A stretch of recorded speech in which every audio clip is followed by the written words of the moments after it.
Brock is going to prompt me here, basically. It's what we call faults and fixes. At our Miramichi Fly Fishing School, we come across a lot of faults that people come to. And it's one thing when you have the fault, but how do you fix it? And also for us, what takes a long time is to actually diagnose. When you see someone casting, you don't know what's going wrong. And one of the things what we look at is the first thing we do is we look at what the line is doing. And when I look at the line, I can see the line say it's going in a big circle like this. I then look to see what the rod is doing. Okay, well guess what? If my line is doing that, my rod is doing the same thing because the line follows the rod tip. So then, from there, I then look at the person's body to see what they're doing. And 9 times out of 10, when they're doing this, there's something going on here that I need to correct. So then what I do is I correct it here, which then corrects it at the rod tip, and then corrects it at the line. All right? So first of all, Brock, what's the first thing you see there? Let's start at the ground here, local stance. Stance, okay. When we first start people fly casting, there can be many different stances. You'll see a lot of people, they'll start to open up your body. But when I first start people, I want them to do as little as possible. A lot of people have this thought in the mind that fly casting is extremely difficult. Well, actually, it's extremely easy. I should say it's simple, but not easy. The mechanics are very, very simple what you need to do. And when we first started the course, I showed people what the mechanics are, and then we spend 6 hours trying to get them to do it. All right? But if I were to show you what you need to do to fly cast, we're going to start with a square stance. All right? I'm not going to move anything other than that. Then what's the next thing, Brock? The next thing we'll look at is grip. Grip, okay. Now, the grip is very simple, but here's the problem. You have the internet, all right? That's bringing in all kinds of, because everybody's an expert on the internet, right? So they're telling you one thing, another guy's telling you another thing, another one's telling you another thing, okay? I'm going to tell you what we try to do. When you grab this, I want you to grab it very similar to if you play golf. You actually want to hold it in your fingers, not in here. So we want to give it some feel, and then this back part is going to be on top, and so is my thumb. We use the thumb as a pointer. If I point to there, my tip is going to go to there, and guess what? The line is going to go to there. So the grip is really important. However, there are different grips. So this is the thumb on top. You can also come over here and put it on the side. Now sometimes if I find someone that's having a wristing problem, I won't point anybody out, but I may get them to change their grip a little bit and move over like this because then it's very difficult to bend my wrist. So I may do that. Sometimes there are a lot of people that are trout fishermen and they like to have the finger on top. That's fine. I don't care what your style is. But it's the substance that's really, really important in fly casting, all right? So we're going to start with my stance like this and my grip like this. Okay, what else do we want to do, right? Rod tip generally too high. Okay, so when we start, one of the biggest enemies to fly casting is slack, okay? If I have slack in here, what we're trying to do is we're trying to impart a bend in the rod. A lot of people call it rod loading, but that's just another name for bending the rod. And if I have slack in my line, guess what? My rod is not bending or is not loading. So what I need to do is make sure I get all the slack out of the line and I start with my rod tip low. So many people start with their cast here. Well, they've already lost so much of the casting stroke. If I start here and I have no slack in the line, guess what? I go up, I go out. Wow, was that ever hard? Up, out. That's how simple the fly casting is. But we want to make it complicated. We want to put all this line in here. We want to start with it here. Okay? and it just doesn't go anywhere. So that slack is really, really important. So always try to remember to keep your rod tip low. Next thing, Steve, is the rod tip and straight on the path. Okay, it's a little more complicated, but it's the same thing what I was saying is the line follows the rod tip. So if my rod tip is going like a windshield wiper, all right, guess what? That's what happens to my line, it's a windshield wiper. If I have any wind in there, it is just going to destroy that cast. There's no energy in that. So really what you want to do is, if I was to show you my cast with my hand, I want that finger to represent the top of my fly rod. I want that to go in a straight line. Because what I'm trying to do is I want to direct the line to go back, and I want to get it to go forward. I don't want it to go back, and I don't want it to go down. So many people go too far back, and guess what? They keep fishing for another hour, and then they stop and they check their fly line, and guess what? There's no fly there. They're spending an hour fishing over fish without a fly. Alright? So what you want to make sure is you get your rod tip to go in a straight line path. And I'll just give you a demonstration of what that looks like. So I start with my rod tip low. I have no slack in my line. Okay, I'm going to go back and I'm going to go forward. You see the loop? As it goes through the air, you're going to see a loop like this. So what we're trying to do is have a very narrow loop. There's a bunch of different loops that we'll show you today. So that's a narrow loop. Then you get a big wide loop when you have a stroke that looks like a windshield washer. And then if you punch it, you get a cross loop that looks like that. And that's when you get knots in your leader. They call them leg knots. Number 2, you want to make sure your rod tip's nice and low. Number 3, you want to pick up the line using your forearm as part of the rod. So this should basically be all one piece. So you're coming up here like that. I'm using my forearm. What did I catch? Okay. This is what I see a ton of. Just look at my wrist. Look familiar? All right. We see that a lot. So what's happening now, where is it going? It's going way back here, it's going way up there. I'm throwing energy around in a circle. That's not what we want. We want energy going there, we want energy going there. That is how you become efficient. Okay? Next one? Yeah. Next one is elbow cast. Elbow cast. I'm not sure which one that one is. Elbow cast. Oh, not getting anything. This is sometimes, okay, it's very, very close. You're not getting anything here. You've got no movement of the wrist at all right? So you're just using your elbow and nothing else. You do want to use your wrist, but you want to use it very sparingly. If you look at my finger, okay, this is with no wrist movement whatsoever, all right? You can see it the whole time. Here's with a little bit of wrist movement.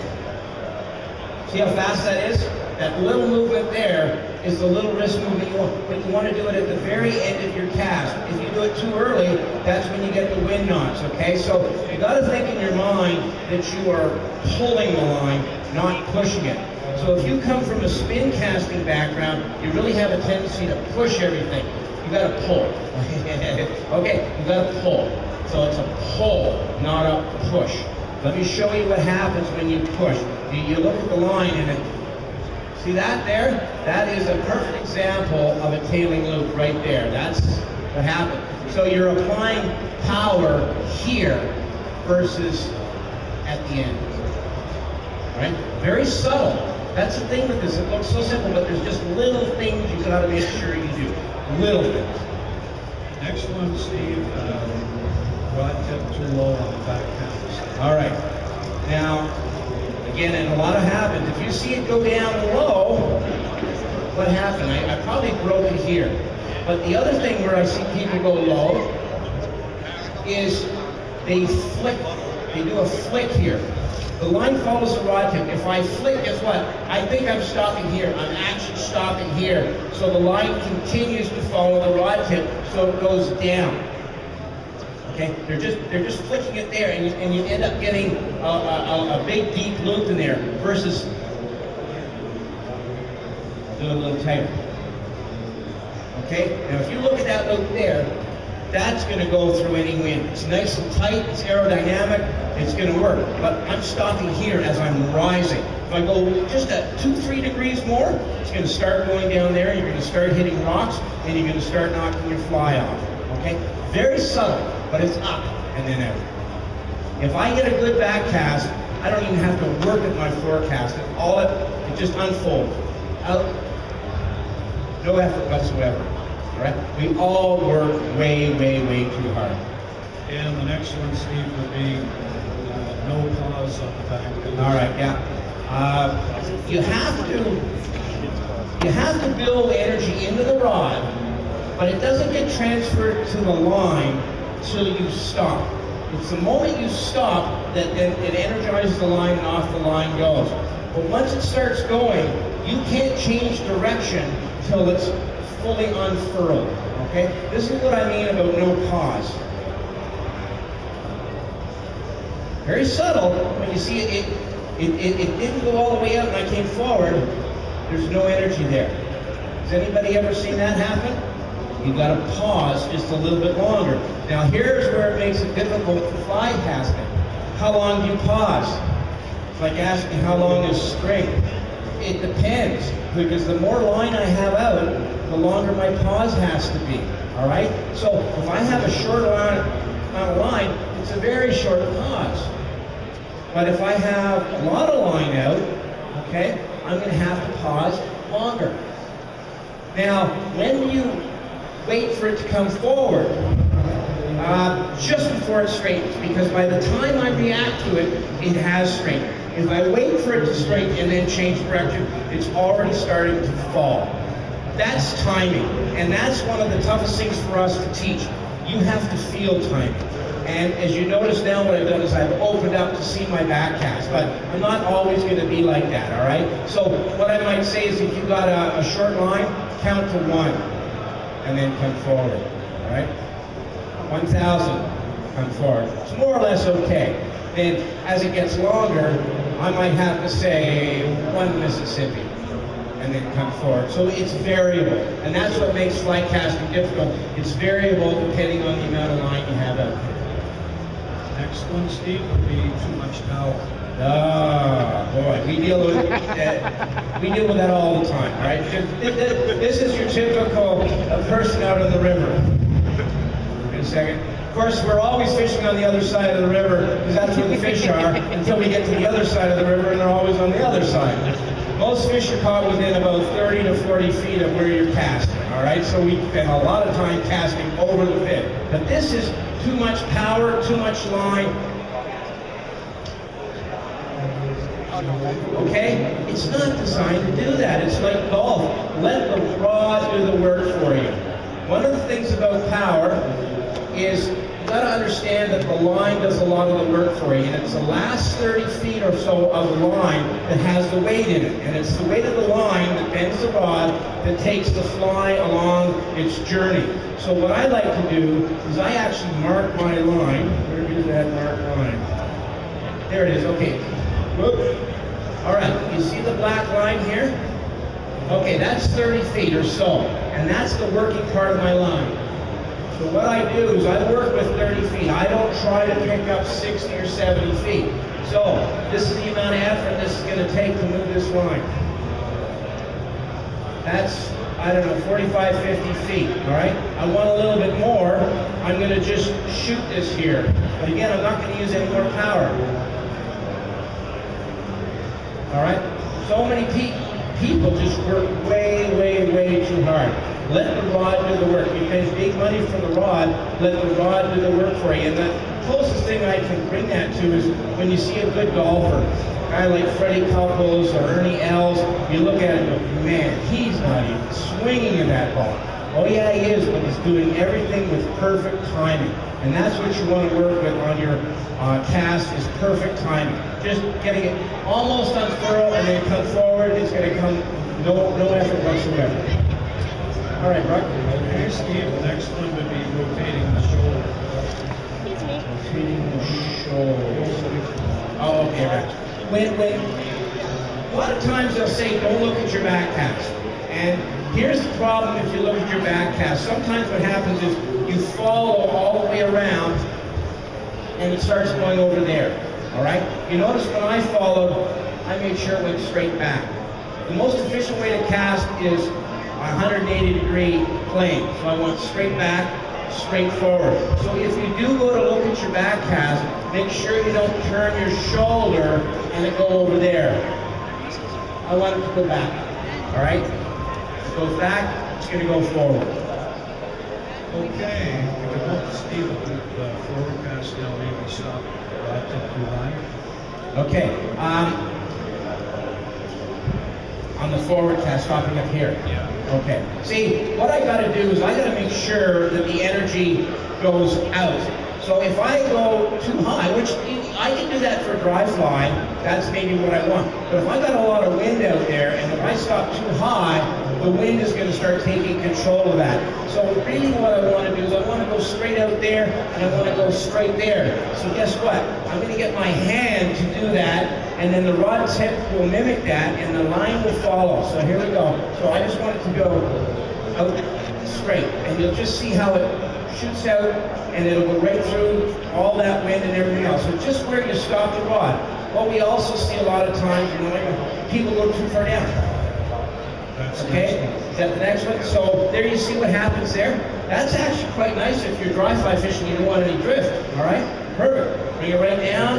I'm going to have lots of slack in the line. That's what I want. However, if I have a lot of wind, it's going to blow right back on me. We don't want that to happen. All right, but in certain cases you may want that. Now, if you ever have all this slack, you know, how am I going to get this slack out of here? I'll show you a little trick. And then you just come forward, and it'll straighten out, and I get the slack out of my line. All right? So it's a great way to just get some slack out of your line when you have it all crumpled up. Throwing. Oh yeah. Okay. Again, what I'm trying to get you to do is this is the arm movement. This is all there is to fly casting, right here. Now, as I start to throw more line, I may get my body involved, but this is the arm movement. So we really want you to concentrate on the arm doing this. So when you leave tonight, if you really want to work on your fly cast, just do this without a rod. Okay? I got to get a stop here. I got to get a stop there. I don't need it here. I don't need it there. Right? It's here, here. So it's lifting up 1, back cast 2, forward cast 3, come down to the ground. That's it. What we see is throwing. Everybody thinks they gotta roll the line. You don't throw line, you sling line, and you let your rod do it. But this is what throwing looks like.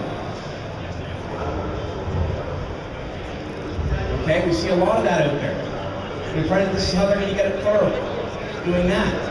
No, see what I'm doing by that? I'm opening up the loop, okay? It's just like that. If there's wind out there, it's not going to go anywhere. But that's a very common fall, all right? Just look at my arm now. Stop, stop, down. Stop, stop, down. Don't throw. They ever want to get their body into it. Don't need to do that. Another little one, Steve, that can happen is creep. Yeah, this is from an instructor standpoint, this is the hardest thing to find. But what creep is as I go back, it hasn't fully unfurled and I start coming forward. And it's very subtle. I'll try to show you what it looks like.